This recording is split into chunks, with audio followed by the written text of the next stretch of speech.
Welcome to rhythm of learning. ഇന്നത്തെ ക്ലാസ്സിലെ പ്രധാനമായിട്ടും 3 ടോപ്പിക്കുകളാണ് നമ്മൾ പഠിക്കാനായിട്ട് പോകുന്നത്. കഴിഞ്ഞ ദിവസം ഇന്ത്യയുടെ ഭൂപ്രകൃതി നമ്മൾ പഠിക്കുകയുണ്ടായി. അപ്പൊ നമ്മൾ ചുരങ്ങളെ കുറിച്ച് പറഞ്ഞു അല്ലെ.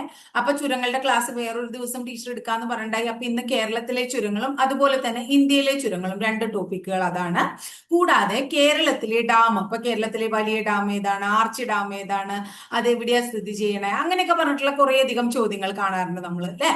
അപ്പൊ ഈ 3 പ്രധാനപ്പെട്ട ടോപ്പിക്കുകളാണ് ഇന്നത്തെ ക്ലാസ്സിൽ നമ്മൾ പഠിക്കാനായിട്ട് പോകുന്നത്. ക്ലാസ്സിൽ ആദ്യം തന്നെ നമുക്ക് കേരളത്തിലെ അണക്കെട്ടുകളെ കുറിച്ച് പഠിക്കാം. കേരളത്തിലെ ആദ്യത്തെ ഡാം ഏതാണ്? കേരളത്തിലെ ആദ്യത്തെ ഡാം ഏതാണ് എന്ന് ചോദിച്ചു കഴിഞ്ഞാൽ നമ്മൾ പറയും മുല്ലപ്പെരിയാർ ഡാം ആണ്. കേരളത്തിലെ ആദ്യത്തെ ഡാമിന്റെ പേരെന്താ? മുല്ലപ്പെരിയാർ ഡാം എന്നാണ് പേര്. ഇപ്പൊ നമ്മള് ഇത്തരം ചോദ്യങ്ങളിൽ ഇത് ഏത് താലൂക്കിലാന്നൊക്കെ കാണുന്നുണ്ട്. അപ്പൊ അതൊന്ന് പഠിക്കുക. ഇടുക്കി ജില്ലയിൽ പീരുമേട് എന്ന് പറയുന്ന താലൂക്കിലാണ്. ഇടുക്കി ജില്ലയിൽ പീരുമേട് താലൂക്കില് ഇടുക്കി ജില്ലയിലാണ്, പീരുമേട് താലൂക്കിലാണ്, കുമളി എന്ന് പറയുന്ന പഞ്ചായത്തിലാണ് എന്ത് സ്ഥിതി ചെയ്യുന്നത്? കേരളത്തിലെ ആദ്യത്തെ ഡാമായ നമ്മുടെ മുല്ലപ്പെരിയാർ ഡാം സ്ഥിതി ചെയ്യുന്നത്. ഈ മുല്ലപ്പെരിയാർ ഡാമിന്റെ പണി 1887 അതിന്റെ നിർമ്മാണം ആരംഭിക്കുകയും 1895 അതിന്റെ നിർമ്മാണം പൂർത്തീകരിക്കുകയും ചെയ്തു. അങ്ങനെ 1895 ലോർഡ് വെൻലോക്ക് അഥവാ വെൻലോക്ക് പ്രഭുവാണ്. ആരാണ്? ലോർഡ് വെൻലോക്ക് ആണ് ഈ എന്താ പറയുന്നത് ഡാം ഉദ്ഘാടനം ചെയ്തത്. അന്ന് തിരുവിതാംകൂർ ഭരിച്ചിരുന്നത് ശ്രീമൂലം തിരുനാളാണ്. അപ്പൊ ശ്രീമൂലം തിരുനാളിന്റെ കാലത്ത് 1895 ലോർഡ് വെൻലോക്ക് മുല്ലപ്പെരിയാർ ഡാമിന്റെ ഉദ്ഘാടന കർമ്മം നിർവഹിക്കുകയാണ്. ഇതിന്റെ ശില്പി ആര്? മുല്ലപ്പെരിയാർ ഡാമിന്റെ ശില്പി ആര് എന്ന് ചോദിച്ചിട്ടുണ്ട്. ജോൺ പെന്നി ക്യുക്ക് എന്ന് പറയുന്ന വ്യക്തിയാണ് മുല്ലപ്പെരിയാർ ഡാമിന്റെ ശില്പി. ഈ ലോർഡ് പെന്നി ക്യുക്കിന്റെ ഒരു സ്മാരകം തമിഴ്നാട്ടിലെ തേനി എന്ന് പറയുന്ന സ്ഥലത്ത് കാണാം. അതും കൂടെ ഓർത്തു വയ്ക്കാം. ഇനി മുല്ലപ്പെരിയാർ ഡാമുമായിട്ട് ബന്ധപ്പെട്ട് നമുക്കറിയാം, മുല്ലപ്പെരിയാർ ഡാമുമായി ബന്ധപ്പെട്ട് ധാരാളം തർക്കം നിലനിൽക്കുന്നതാണ്. ആരൊക്കെ തമ്മിലാണ് തർക്കം നിലനിൽക്കുന്നത്? കേരളവും അതുപോലെ തന്നെ തമിഴ്നാടും തമ്മിൽ തർക്കം നിലനിൽക്കുന്ന ഡാമാണ് ഏത്? മുല്ലപ്പെരിയാർ ഡാം. ഇത് ഏത് നദിയിലാണ് നിർമ്മിച്ചിരിക്കുന്നത്? പെരിയാറിലാണ്. ഏതാണ് നദി? പെരിയാറിലാണ് കേട്ടോ. ഈ മുല്ലപ്പെരിയാറില് വെള്ളം സംഭരിച്ചു വെച്ചിരിക്കുന്ന തമിഴ്നാട്ടിലെ ഒരു അണക്കെട്ടുണ്ട്. ആ അണക്കെട്ടിന്റെ പേര് വൈഗ അണക്കെട്ട് എന്നാണ്. എന്താണ്? വൈഗ അണക്കെട്ട് എന്നാണ് അതിന്റെ പേര്. ഇനി മുല്ലപ്പെരിയാറുമായിട്ട് റിലേറ്റഡ് ആയിട്ടുള്ള പ്രശ്നം പരിഹരിക്കാൻ നമ്മുടെ സുപ്രീം കോടതി ഒരു കമ്മിറ്റിയെ നിയമിക്കുകയുണ്ടായി. പരീക്ഷയ്ക്ക് സ്ഥിരമായി ചോദിക്കാറുള്ള ചോദ്യമാണ് അത്. ഏതാണ് മുല്ലപ്പെരിയാർ ഡാമുമായിട്ട് റിലേറ്റഡ് ആയിട്ടുള്ള committee? Justice AS Anand committee. ആരാണ്? ജസ്റ്റിസ് AS ആനന്ദ് കമ്മിറ്റിയാണ്. ഇനി മുല്ലപ്പെരിയാറിലെ ജലം തമിഴ്നാട്ടിലേക്ക് കൊണ്ടുപോകാൻ വേണ്ടിയിട്ട് ഒരു കരാർ ഉണ്ടാക്കുകയുണ്ടായി. ആ കരാറിന്റെ പേര് മുല്ലപ്പെരിയാർ പാട്ടക്കരാർ അല്ലെങ്കിൽ പെരിയാർ ലീസ് എഗ്രിമെന്റ് എന്നാണ്. പെരിയാർ ലീസ് എഗ്രിമെന്റ് കേട്ടോ. പെരിയാർ ലീസ് എഗ്രിമെന്റ് അല്ലെങ്കിൽ ലീസ് എന്ന് പറഞ്ഞ പാട്ടാണ്. അപ്പൊ മുല്ലപ്പെരിയാർ പാട്ടക്കരാർ എന്ന് പറയും. ഈ പാട്ടക്കരാർ ഉണ്ടാക്കിയത് അന്നത്തെ തിരുവിതാംകൂർ ദിവാനായിരുന്ന വി രാമ അയ്യങ്കാറും അതുപോലെ തന്നെ എന്താണ് മദ്രാസ് സെക്രട്ടറി ആയിരുന്ന JC ഹാനിങ്ടണും ഇവര് തമ്മിലാണ് ഈ പാട്ടക്കരാർ ഉണ്ടാക്കിയിട്ട് ആ കരാറ് എന്ത് ചെയ്തത്? സൈൻ ചെയ്തത് എന്ന് ഓർത്തു വെക്കാം. മുല്ലപ്പെരിയാർ പാട്ടക്കരാർ എഗ്രിമെന്റ് കേട്ടോ. ഇത് 999 വർഷത്തേക്കാണ് അന്ന് അവരെ നിർമ്മിച്ചിട്ട് അത് എഗ്രിമെന്റ് എഴുതിയിട്ടുണ്ടായിരുന്നത്. 1886 ശ്രീ വിശാഖം തിരുനാൾ ഭരിക്കുന്ന സമയത്താണ് ഈ പാട്ടക്കരാർ ഉണ്ടാക്കണേ. ഈ കരാർ 1970 സി അച്യുത മേനോന്റെ കാലത്ത് പുതുക്കുകയുണ്ടായി എന്നും ഓർക്കുക. സി അച്യുത മേനോന്റെ കാലത്ത് പുതുക്കുക കൂടി ചെയ്തു എന്ന് ഓർക്കണം. ഇനി അടുത്തത് ഈ മുല്ലപ്പെരിയാറുമായിട്ട് റിലേറ്റഡ് ആയിട്ട് ഒരു സിനിമയുണ്ട്. ഡാം 999 എന്നാണ് അതിന്റെ പേര്. അത് ആരുടെയാണ്? അതിന്റെ സംവിധായകൻ സോഹൻ റോയ് ആണ്. ആരാണ്? സോഹൻ റോയ്. അപ്പൊ അത്യാവശ്യം മുല്ലപ്പെരിയാറുമായിട്ട് ബന്ധപ്പെട്ടിട്ടുള്ള കാര്യങ്ങളൊക്കെ നമ്മൾ പഠിച്ചു. ഇനി വേണമെങ്കിൽ ഒരു കാര്യം കൂടി ഓർക്കാം.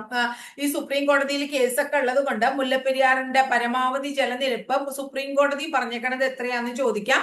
സുപ്രീം കോടതി ഉത്തരവ് പ്രകാരം 142 അടിയാണ് ഇതിന്റെ ജലനിരപ്പ് എന്നുകൂടി ഒന്ന് ഓർത്തു വെക്കാം. അപ്പൊ വളരെ ഇമ്പോർട്ടന്റ് ആയിട്ടുള്ള എന്താ പറയുന്നത് മുല്ലപ്പെരിയാർ ഡാം എന്ന് പറയുന്ന ടോപ്പിക്കാണ് നമ്മൾ പഠിച്ചത്.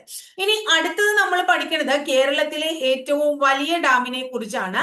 കേരളത്തിലെ ഏറ്റവും വലിയ ഡാമാന്ന് ചോദിച്ചു കഴിഞ്ഞാൽ നമ്മൾ മലമ്പുഴ ഡാമാണ് പറയാ. മലമ്പുഴ എല്ലാവർക്കും അറിയാവുന്നതാണ്. പാലക്കാട് ജില്ലയിലാണ് മലമ്പുഴ ഡാം അല്ലെ. മലമ്പുഴ ഡാം നമ്മൾ കാണാൻ പോവാറുണ്ട്. അതുപോലെ തന്നെ അവിടെ ഒരു റോക്ക് ഗാർഡൻ ഉണ്ട് അല്ലെ.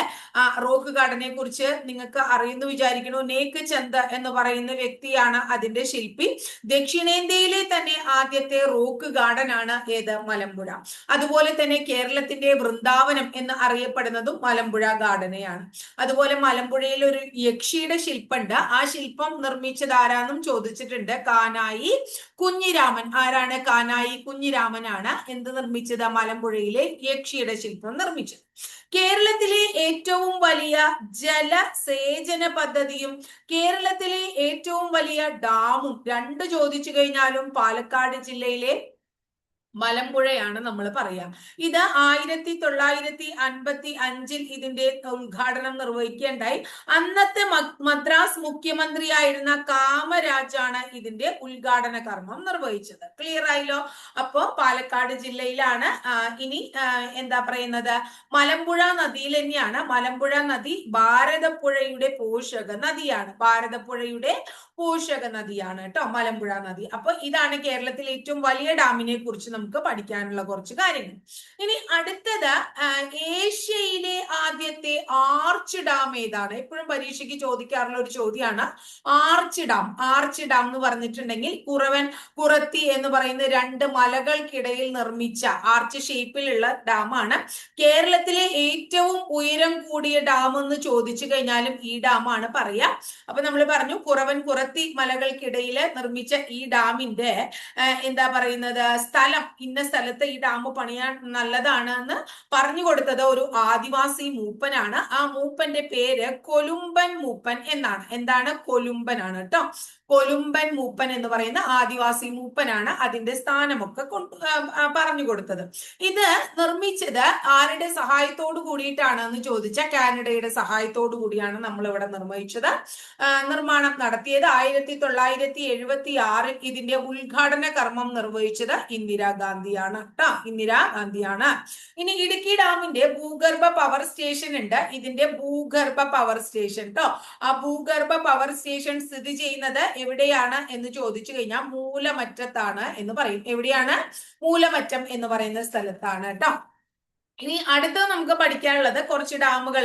ഇത്രയും ഡീറ്റെയിൽഡ് ആയിട്ട് നമുക്ക് പഠിക്കാല് കുറച്ച് ഡാമുകളെ കുറിച്ച് ഒന്ന് രണ്ട് കാര്യങ്ങൾ നമ്മൾ മനസ്സിലാക്കി വെക്കണം. പീച്ചി എന്ന് പറയുന്ന ഒരു ഡാം ഉണ്ട്. ഞങ്ങളുടെ ടീച്ചറുടെ നാട്ടിലാണ്, തൃശ്ശൂർ ജില്ലയിലാണ്, മണലിപ്പുഴയിലാണ്. എവിടെയാണ്? മണലിപ്പുഴയിലാണ് പീച്ചി ഡാം. അതുപോലെ തന്നെ തെന്മല എന്ന് പറയുന്ന ഡാം ഉണ്ട്. വളരെ ഇമ്പോർട്ടന്റ് ആണ് തെന്മല. തെന്മല കൊല്ലം ജില്ലയിലാണ്. അത് തന്നെ എപ്പോഴും പരീക്ഷയ്ക്ക് ചോദിക്കാറുള്ളതാണ്. അടുത്തതും ചോദിച്ചിട്ടുണ്ട്. കല്ലട നദിയിലാണ്. ഈ തെന്മല ഡാമിന് വേറെ പേരുകളൊക്കെ ഉണ്ട്. പരപ്പാർ ഡാം എന്ന് വിളിക്കുന്നു. പരപ്പാർ ഡാം. അതുപോലെ കല്ലട ഡാം എന്ന് വിളിക്കുന്നു. അപ്പൊ പരപ്പാർ ഡാം, കല്ലട ഡാം എന്നൊക്കെ പറയുന്നത് തെന്മല ഡാം ആണ്. ഇത് നമുക്കറിയാം കേരളത്തിൽ മരത്തിന്റെ പേരിലുള്ള ഒരു വന്യജീവി സങ്കേതം ഉണ്ട്, ശെന്തരുണി. ആ ശെന്തരുണി കൊല്ലം ജില്ലയിലാണെന്ന് പഠിച്ചിട്ടുണ്ട്. ആ ശെന്തരുണി വന്യജീവി സങ്കേതവുമായി അതിർത്തി പങ്കിടുന്നുണ്ട്.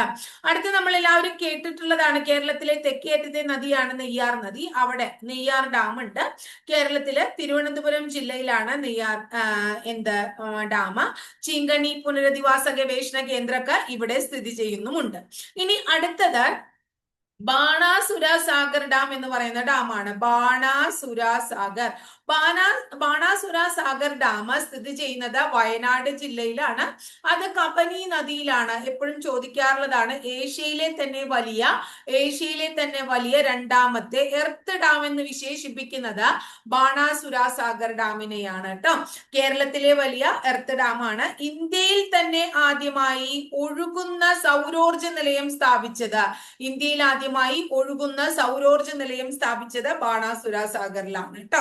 അപ്പൊ അതും ഒന്ന് ഓർത്തു വെക്കാം. ഇനി ഒന്ന് രണ്ട് എന്താ പറയുന്നത് ഡാമുകളുടെ പേര് മാത്രം പറഞ്ഞിട്ട് അത് എവിടെയാണ് എന്ന് ചോദിക്കാം. അത് നമ്മളൊക്കെ പലരും എന്താ പറയാ ടൂറൊക്കെ പോകുന്ന ഈ വിനോദസഞ്ചാരത്തിനൊക്കെ ആയി പോകുന്ന ഭൂതത്താൻ കെട്ട്, അത് പെരിയാറിലാണ്. ഭൂതത്താൻ കെട്ട് പെരിയാറിലാണ്. അതുപോലെ തന്നെ മാട്ടുപ്പെട്ടി എന്ന് പറയുന്ന ഒരു ഡാം ഉണ്ട്.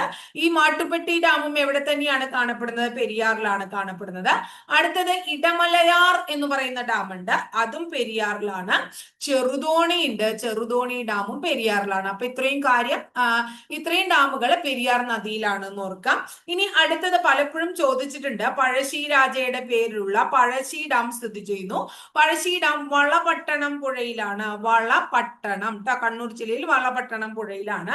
അതുപോലെ തന്നെ ശബരി ഡാം, അതുപോലെ തന്നെ കക്കി ഡാം എന്നൊക്കെ പറഞ്ഞ അത് എവിടെയാണ്? പമ്പാ നദിയിലാണ്. ഇനി അരുവിക്കര ഡാം ഏതാണ്? അരുവിക്കര ഡാം എവിടെയാണെന്ന് ചോദിച്ചാൽ കരമനയാറിലാണ്. ക്ലിയർ ആയോ മക്കളെ? അപ്പൊ കേരളത്തിലെ പ്രധാനപ്പെട്ട ഡാമുകളെ കുറിച്ചിട്ടുള്ള കാര്യങ്ങളാണ് നമ്മൾ പഠിച്ചത് കേട്ടോ. അപ്പൊ അതില് കേരളത്തിലെ ആദ്യത്തെ ഡാം പഠിച്ചു, കേരളത്തിലെ വലുത് പഠിച്ചു അല്ലെ, അതുപോലെ തന്നെ ആർച്ച് ഡാമിനെ കുറിച്ച് പഠിച്ചു, പിന്നെ മറ്റ് ഡാമുകളെ കുറിച്ചൊക്കെ നമ്മൾ പറയേണ്ടായി. ഇനി അടുത്തത് നമ്മൾ പറയാൻ പോകുന്നത് ഇന്ത്യയിലെ പ്രധാനപ്പെട്ട ചുരങ്ങളെ കുറിച്ചാണ്. അപ്പൊ കഴിഞ്ഞ ദിവസത്തെ നമ്മുടെ ഇന്ത്യൻ ജോഗ്രഫിയുടെ ക്ലാസ്സിന്റെ ബാക്കി ഭാഗമാണ് അല്ലെ. നമ്മള് ഹിമാദ്രി, ഹിമാചൽ, ശിവാലിക് അതൊക്കെ പഠിച്ചു കഴിഞ്ഞ ക്ലാസ്സിൽ. അതുപോലെ ട്രാൻസ് ഹിമാലയം, ട്രാൻസ് ഹിമാലയം, പൂർവാഞ്ചൽ ഇതൊക്കെ പഠിച്ചതാണ്. മൗണ്ട് ഗേട്ടുവിനെ കുറിച്ചും അല്ലെ, അതുപോലെ സിയാച്ചിൻ, ഹിമാനിയെ കുറിച്ചൊക്കെ പഠിച്ചു. അപ്പൊ നമ്മൾ പറയണ്ടായി ചുരങ്ങൾ എന്ന് പറയുന്ന ഒരു ടോപ്പിക് കൂടി ഉണ്ട്. അപ്പൊ ഇന്നലെ അത്യാവശ്യം നല്ല വലിയ ക്ലാസ് ആയിരുന്നു. അപ്പൊ അതും അത്യാവശ്യം ടഫ് ആയിട്ടുള്ള ഒരു ടോപ്പിക്കാണ്. അപ്പൊ അതിന്റെ കൂടെ ചുരങ്ങളും കൂടി പഠിക്കുമ്പോൾ എല്ലാം കൂടി നിങ്ങൾക്ക് കൺഫ്യൂഷൻ ആവാണ്ടിരിക്കാനാണ് ടീച്ചർ ഇന്നേക്ക് മാറ്റിയത്. എന്താണ് ചുരങ്ങൾ എന്ന് ആദ്യം തന്നെ നിങ്ങൾ മനസ്സിലാക്കുക. വലിയ വലിയ ഉയരം കൂടിയ പർവ്വത നിരകൾ ഉണ്ടാവുമല്ലോ, ആ പർവ്വത നിരകൾക്ക് കുറുകെ ആ പർവ്വത നിരകൾ മുറിച്ചു കടക്കാൻ വേണ്ടിയിട്ട് അനുയോജ്യമായിട്ടുള്ള ഒരു പ്രകൃതിദത്തമായിട്ടുള്ള വിടവിനെയാണ് നമ്മൾ ചുരങ്ങൾ എന്ന് പറയുന്നത്. അപ്പൊ നമ്മൾ ഉണ്ടാക്കിയിട്ടുള്ളതല്ല, പ്രകൃതിദത്തമായിട്ട് വലിയ പർവ്വത നിരകളൊക്കെ മുറിച്ചു കടക്കാൻ വേണ്ടി പ്രകൃതിദത്തമായിട്ടുള്ള ഫോം ചെയ്തിട്ടുള്ള എന്താ പറയുന്നത് വിടവുകളെ നമുക്ക് ചുരങ്ങൾ എന്ന് പറയാം കേട്ടോ. ഇനി ലാൻഡ് ഓഫ് പാസസ്, ചുരങ്ങളുടെ നാട് കേട്ടോ. ലാൻഡ് ഓഫ് പാസസ് എന്ന് വിളിക്കുന്നത് ലഡാക്കിനെയാണ്. ഏതിനെയാണ്? ലഡാക്കിനെയാണ് ലാൻഡ് ഓഫ് പാസസ് എന്ന് വിളിക്കുന്നത് കേട്ടോ. വളരെ ഇമ്പോർട്ടന്റ് ആണ്. കുറെ അധികം ചുരങ്ങളുണ്ട്. ഓരോ ചുരങ്ങളുടെയും പ്രത്യേകതകൾ, അത് ഏതൊക്കെ എന്തിനൊക്കെ തമ്മിൽ ബന്ധിപ്പിക്കുന്നു, എപ്പോഴും പരീക്ഷയ്ക്ക് ചോദിക്കാറുള്ള കുറച്ച് ചോദ്യങ്ങൾ നമുക്ക് പഠിക്കാം. ആദ്യം തന്നെ സിക്കിമിലെ കുറച്ച് ചുരങ്ങൾ പഠിക്കാം. ഒന്ന് നാഥുല ചുരമാണ്. എപ്പോഴും പരീക്ഷയ്ക്ക് ഇഷ്ടമുള്ള ഒരു ചുരമാണ് നാഥുല ചുരം. സിക്കിമിലാണ്. സിക്കിമിനെ ടിബറ്റുമായി ബന്ധിപ്പിക്കുന്നതാണ് നാഥുല ചുരം. കൈലാസ തീർത്ഥാടനത്തിനൊക്കെയായി ടിബറ്റിൽ എത്താൻ സാധിക്കുന്ന ചുരമാണ് ഏത്? നാഥുല ചുരം. PSC എപ്പോഴും ചോദിക്കാറുള്ളത് സിൽക്ക് റൂട്ട് എന്നറിയപ്പെടുന്നത് ഏതാണ്? സിൽക്ക് റൂട്ട് എന്നറിയപ്പെടുന്നത് നാഥുല ചുരമാണ്. അതുപോലെ തന്നെ ജലപ്ല എന്ന് പറയുന്ന ചുരമുണ്ട്. ജലപ്ല എന്നാണ് ആ ചുരത്തിന്റെ പേര്. ഇതും സിക്കിമിലാണ്. സിക്കിമിനെ ലാസയുമായി തമ്മിൽ ബന്ധിപ്പിക്കുന്നു. സിക്കിം ലാസ ഏതാണ്? ജലപ്ല ചുരമാണ്. അപ്പൊ രണ്ട് സിക്കിമിലെ ചുരങ്ങൾ പഠിച്ചില്ലേ? ജലപ്ലായും അതുപോലെ തന്നെ നാഥുല ചുരവും പഠിച്ചു അല്ലെ. ഇനി അടുത്തത് അരുണാചൽ പ്രദേശിലെ ചുരം. അരുണാചൽ പ്രദേശിലെ പ്രധാനപ്പെട്ട ഒരു ചുരമാണ് ഏതെന്ന് പറയുന്നത്? ബോധില ചുരം. ഏതാണ്? ബോധില. അപ്പൊ ബോധില ചുരം അരുണാചലിലാണ് എന്ന് മനസ്സിലാക്കുക. അരുണാചലിനെ എന്തുമായി ബന്ധിപ്പിക്കുകയാണ്? ടിബറ്റുമായി ബന്ധിപ്പിക്കുന്നു. അരുണാചലിനെ ടിബറ്റുമായി ബന്ധിപ്പിക്കുന്നതാണ് ബോധില ചുരം. അതുപോലെ തന്നെ അവിടെ ഉള്ളതാണ് അരുണാചൽ തന്നെയാണ് ദിഹാങ് എന്ന് പറയുന്ന പാസ്. ദിഹാങ് ചുരം എന്താണ്? അരുണാചൽ പ്രദേശിനെ മാൻറ്റലെ എന്തുമായി ബന്ധിപ്പിക്കുന്നു? മാൻറ്റലയുമായി ബന്ധിപ്പിക്കുന്നതാണ് ദിഹാങ് ചുരം. ക്ലിയർ ആയില്ലേ? അപ്പൊ ഇത്രയും കാര്യം. ഇനി അടുത്തത് നമുക്ക് പഠിക്കണം. നമ്മൾ പറഞ്ഞു ലാൻഡ് ഓഫ് പാസസ് എന്ന് വിളിക്കുന്നത് ലഡാക്കിനെയാണ് എന്ന് പറഞ്ഞു. അപ്പോ അവിടെ ഉള്ളതാണ് ഖാർദുംഗ്ല ചുരം. എന്താണ്? ഖാർദുംഗ്ല ചുരം എവിടെയാണ്?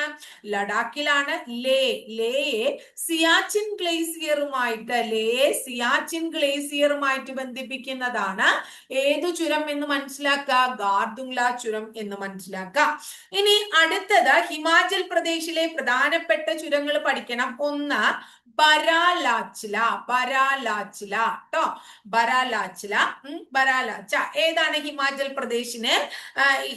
പ്രദേശിലാണ്. ലാഹുൽ എന്ന് പറയുന്ന സ്ഥലത്തെ ലഡാക്കുമായി ബന്ധിപ്പിക്കുന്നു. ലാഹുലിനെ ലഡാക്കുമായി ബന്ധിപ്പിക്കുന്നു ബരാലാച്ച. ഇനി അടുത്തത് റോഹ്താങ്. എന്താണ്? റോഹ്താങ് ചുരം, ഇതും ഹിമാചൽ പ്രദേശിലാണ്. കുളു, ഏതാണ്? കുളു.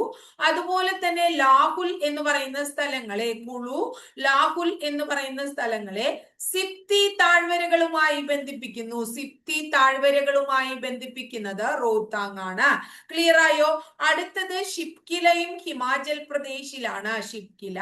ഷിപ്കില ഹിമാചൽ പ്രദേശിനെ ടിബറ്റുമായി ബന്ധിപ്പിക്കുന്നു. ഹിമാചലിനെ ടിബറ്റുമായി ബന്ധിപ്പിക്കുന്നു. PSCക്ക് ഇഷ്ടമുള്ള കുറച്ച് ചോദ്യങ്ങളാണ്.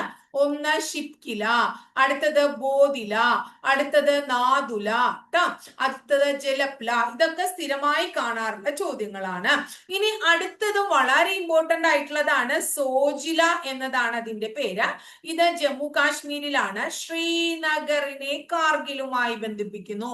ശ്രീനഗർ കാർഗിൽ, സോജില ശ്രീനഗർ കാർഗിൽ.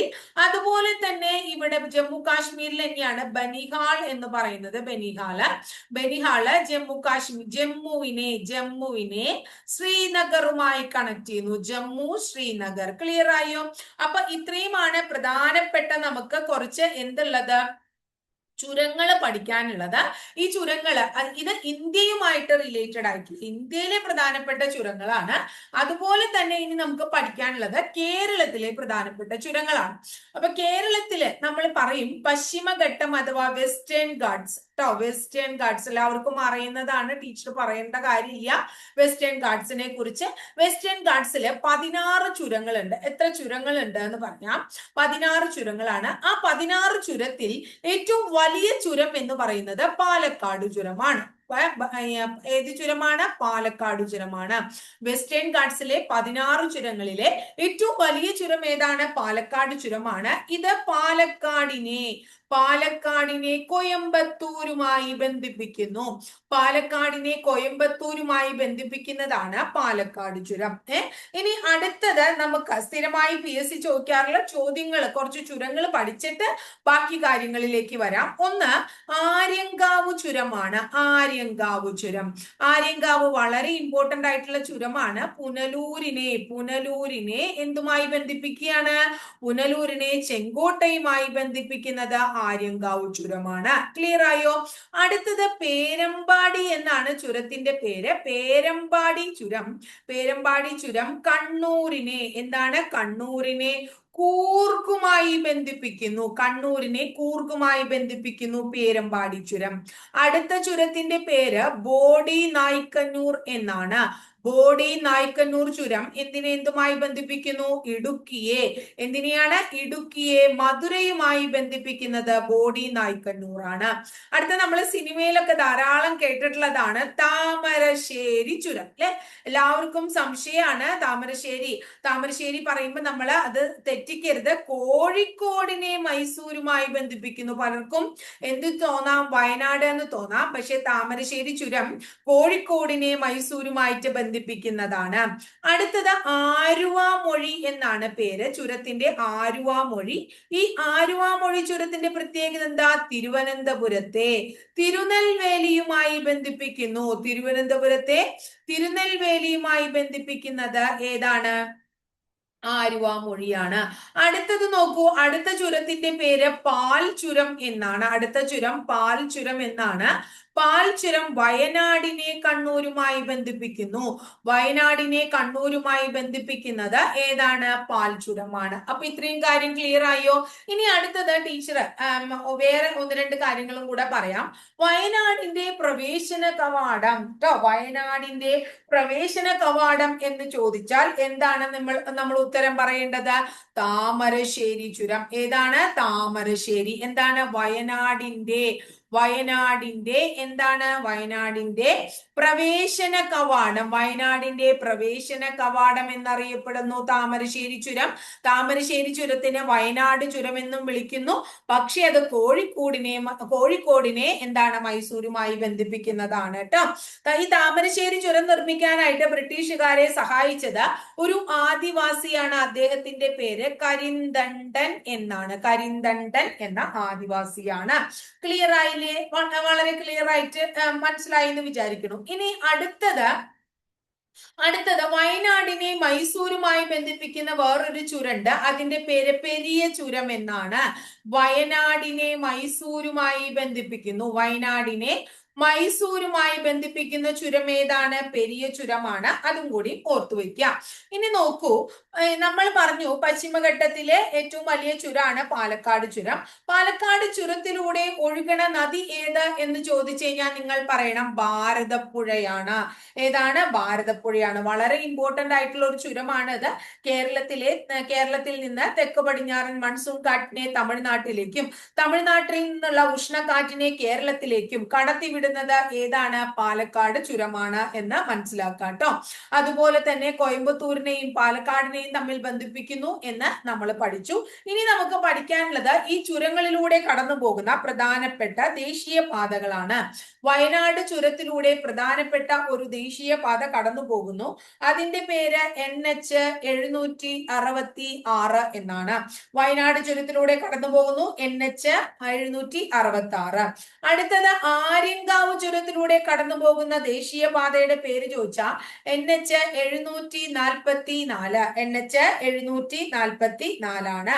ഇനി പാലക്കാട് ചുരത്തിലൂടെ കടന്നു പോകുന്ന ദേശീയ പാതയാണെങ്കിലോ അതിന്റെ പേര് NH എന്താണ്? NH 544 ആണ്. NH 544 ആണ് കേട്ടോ.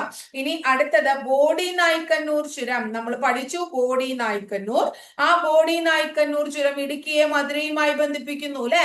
ആ ബോഡി നായ്ക്കന്നൂർ ചുരത്തിലൂടെ കടന്നു പോകുന്നു NH 85. NH 85. ഇതൊക്കെ പുതിയ പേരുകളാണ് കേട്ടോ. NH 766ന്റെ 211 പഴയ പേര്. NH 544 ആകുമ്പോൾ 47 ആണ് പഴയ പേര്. NH 744ന്റെ പഴയ പേര് NH 208 എന്നാണ്. NH 85ന്റെ പഴയ പേര് NH 49 എന്നാണ്.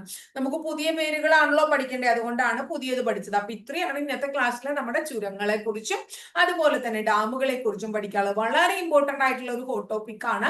ഇതിൽ നിന്ന് ചോദ്യങ്ങൾ നിങ്ങൾ പലപ്പോഴും കണ്ടിട്ടുണ്ടാവും. അപ്പൊ അതിന്റെ ഇമ്പോർട്ടൻസ് കൊടുത്ത് നിങ്ങൾ പഠിച്ചു മുന്നോട്ട് പോവാട്ടോ.